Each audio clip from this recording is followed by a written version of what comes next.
esta enorme y maravillosa feria. ¿Es ético robar un libro? Yo con sonrojo diré que alguna vez, cuando siendo joven y por lo tanto muy incrédulo, ¿no? Había un momento en que había un movimiento de decir sí, no, porque hay que llevarse los libros, entonces alguna vez, yo además que estoy enormemente temeroso de esas cosas, alguna vez he leído un libro de una librería y me parece que es un crimen imperdonable. Pero hoy los libros se siguen robando, no se roban de las librerías, se roban por internet, por los discos y por todo lo demás.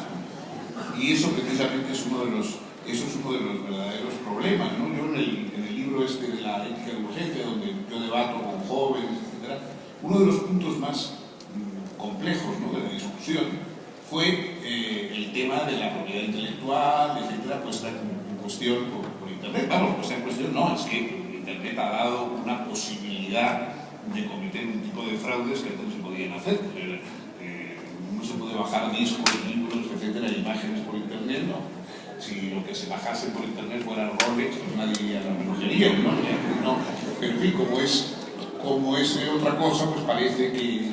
Entonces, bueno, yo tuve en ese libro, que son discusiones con jóvenes, pues el momento más, aunque yo me dedico en el libro un poco a llevar la contraria a los jóvenes, ¿no? Pero en algún momento, los momentos más tensos eran en torno a esa cuestión, porque yo he visto que muchos adoptan la idea del robo de la propiedad intelectual, la piratería, la escultura gratis, las cosas que se dicen, como una especie de seña de identidad jurídica, ¿no? Entonces, bueno, las discusiones eran bastante serias, en fin, yo le explicaba las posibilidades de acabar con la cultura, de tener que volver al mecenazgo, ¿no?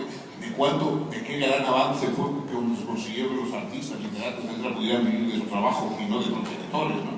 El pobre Cervantes en el Quijote, escribiendo cartas al duque de Lemos para ver si alguien le ayuda a pagar el libro, ¿no? Porque claro, él sabía que si no lo iba a poder vender, o sea, no había posibilidad de que se ganase el libro con la venta del libro, que estaba un ejemplo.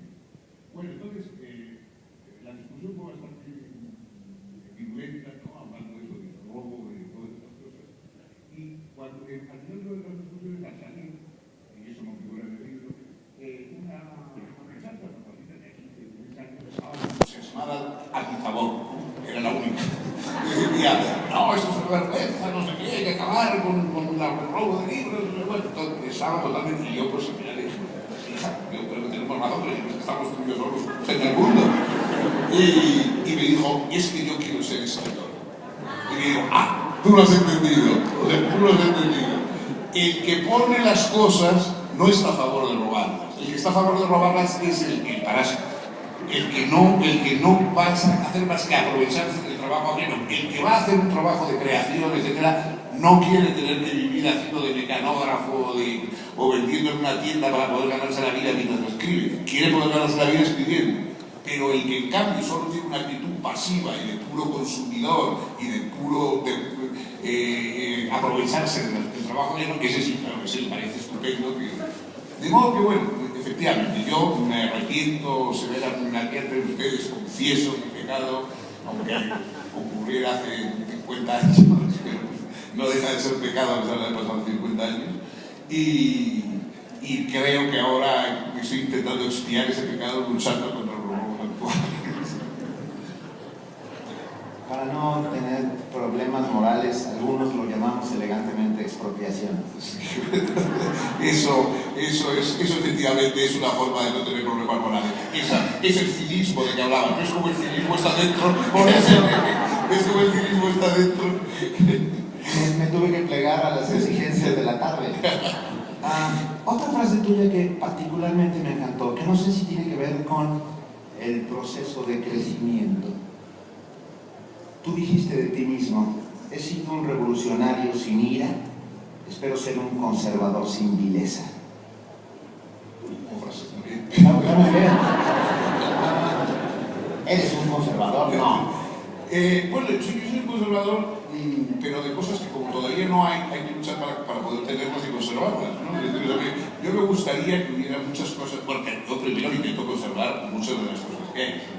Me parece que sería un pecado de lesa historia y también un pecado respecto a la humanidad actual, el que si los que vivimos de una manera más privilegiada, con más suerte, que tenemos dentro de todos nuestros problemas y de todavía muchas ventajas respecto a muchos millones de personas de este mundo, y no digamos de épocas pasadas, sino que nos sintiéramos como colmo del horror y del desastre. Entonces, yo creo que hay muchas cosas a conservar. Ahora, precisamente porque estamos también muy desarrollados en muchas cosas, al desarrollar las exigencias que tenemos. Porque si una persona está muriéndose de hambre, sus exigencias son muy sencillas, quiere comer, ¿no? Pero cuando ha comido quiere más cosas, quiere educarse, quiere tener arte, tener belleza, en fin. O sea que evidentemente el que hayamos resuelto muchas cosas quiere decir que vamos a tener deseos de más cosas y sobre todo de acabar con unos desequilibrios que hacen que las sociedades no puedan ser llamadas verdaderamente sociedad, porque una sociedad quiere decir que todos somos socios. Todos somos socios y tenemos que trabajar como socios. Entonces, una sociedad en la cual el directivo de la sociedad se aprovecha y se queda con todo y el resto de los socios, ¿no? Pues, bueno, esta sociedad es inviable, nadie querría estar en la sociedad. De modo que, sí, la cosa es muy simple, ¿no? Las democracias tienen dos enemigos fundamentales, que son la ignorancia y la miseria. Todo el que luche contra la ignorancia y contra la miseria está luchando a favor de la democracia. Es decir, cuando se habla de la seguridad, de que hay que luchar por la seguridad, la seguridad se conserva luchando contra la ignorancia y contra la miseria. Esos son caminos, evidentemente, para conseguir aumentar la seguridad de los países. Entonces, yo creo que, bueno, ahí está la batalla. Entonces, a mí me gustaría, en el momento en que se resuelva el problema de la ignorancia y de la miseria, poder ser un conservador tranquilo. Por lo tanto, tengo que ser un conservador aplazado. Parecería que el bienestar produce conservadurismo.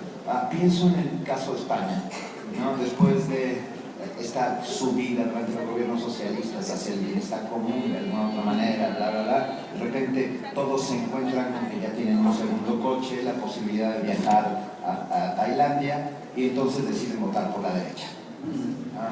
No, que votar por la derecha porque empezó la crisis, ya, desgraciadamente empezó en la época socialista.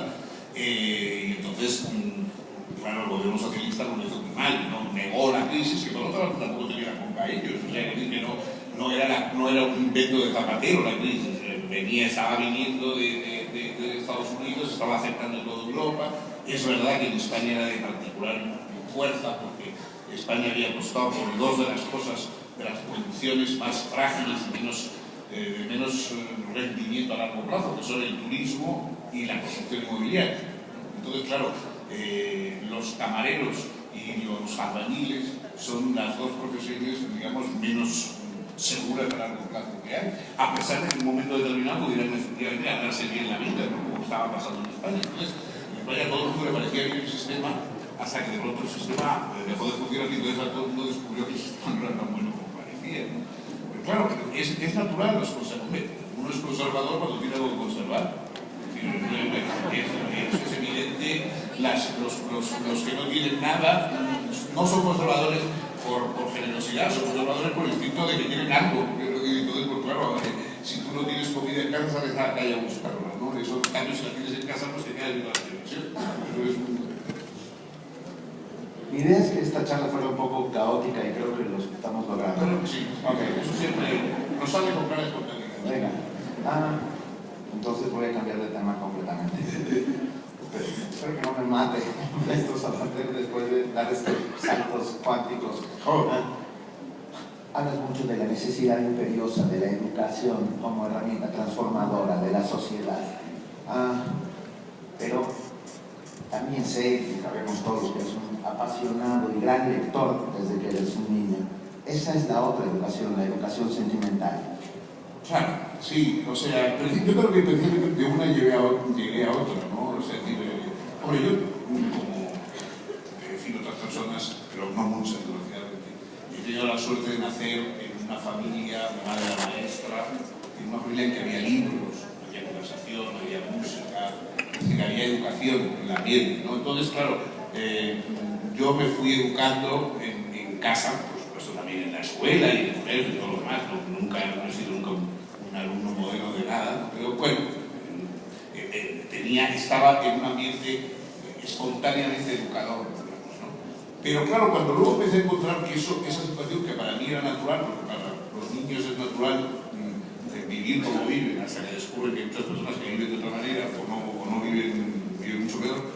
Entonces, cuando descubrí que ese ambiente que a mí me parecía normal era una anomalía también, una normalidad, es cuando me di cuenta de la importancia de la educación. Porque, claro, cuando uno tiene una familia que da ciertas cosas, de cierta forma la educación no está perentoria, porque exige la educación no está perentoria, pero claro, cuando no tienes más que a la sociedad para educar, estás en ese periodo de ignorancia, o peor, no periodo de ignorancia, porque nadie se queda sin ser educado.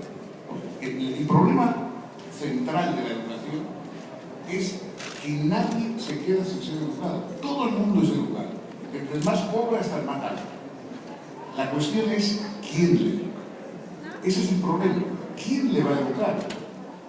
Si no le educan unos familiares atentos, entregados, con conocimientos, si no le educan unos maestros, unos profesores, personas que se preocupan de proporcionarles conocimientos, de tal, pues entonces le educarán la banda de gángster de su barrio, los peores ejemplos de la televisión. Educar va a ser educar. El problema es que los buenos educadores lograremos llegar antes que los malos. Si podremos contrarrestar el peso de los malos educadores. Ese es el problema. Entonces, claro, ese es el reto de la educación. Yo eso me fui dando cuenta poco a poco, ¿no? Y me he dado cuenta de la importancia de la educación, porque la educación es efectivamente el elemento revolucionario que puede acercar los hermanos. O sea, la educación es una revolución, sin duda, porque la educación es la lucha contra la fatalidad social. La fatalidad social que hace que el hijo del pobre siempre sea pobre y que el hijo del ignorante sea ignorante. Y contra esa fatalidad es contra la educación. La educación es luchar contra la fatalidad social que no hace más que reproducir los males y nunca los convierte o los transforma en algo mejor. Y la educación tiene que servir para eso. Claro, eso es un esfuerzo que no tiene que ser colectivo, no para Perú, no para los 10. Es un esfuerzo caro, porque es verdad que la buena educación cuesta cara. Grupos pequeños, profesores de apoyo, a veces necesidades especiales de unos alumnos y otros, etc.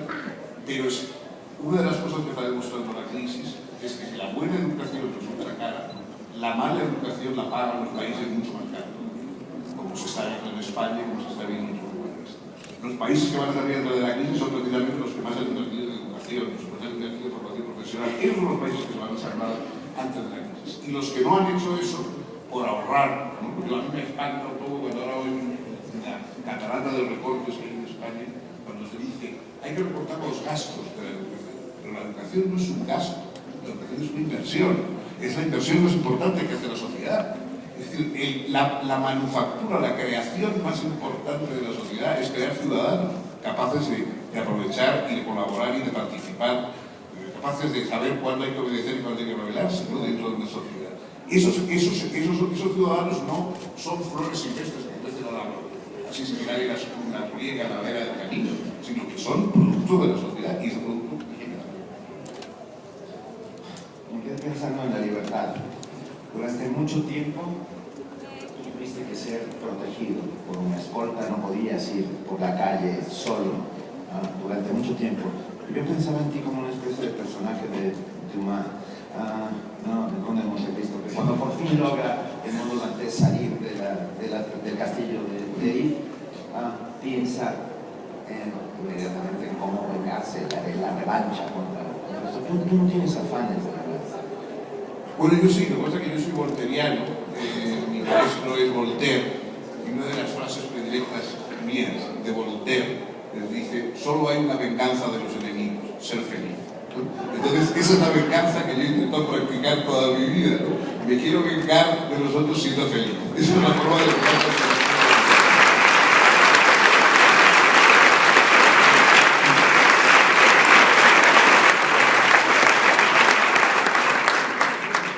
Una broma, pero no lo es. ¿Cómo se puede medir la felicidad? Lo tengo aquí apuntado. Es difícil. Yo por eso, bueno, a pesar de que Voltaire habla de felicidad, yo cambiaría, si pudiera, si me atreviese yo a corregir a mi maestro Voltaire, le corregiría diciendo en vez de felicidad, alegría. No, alegría me parece más humano, porque la felicidad es una cosa muy pretenciosa.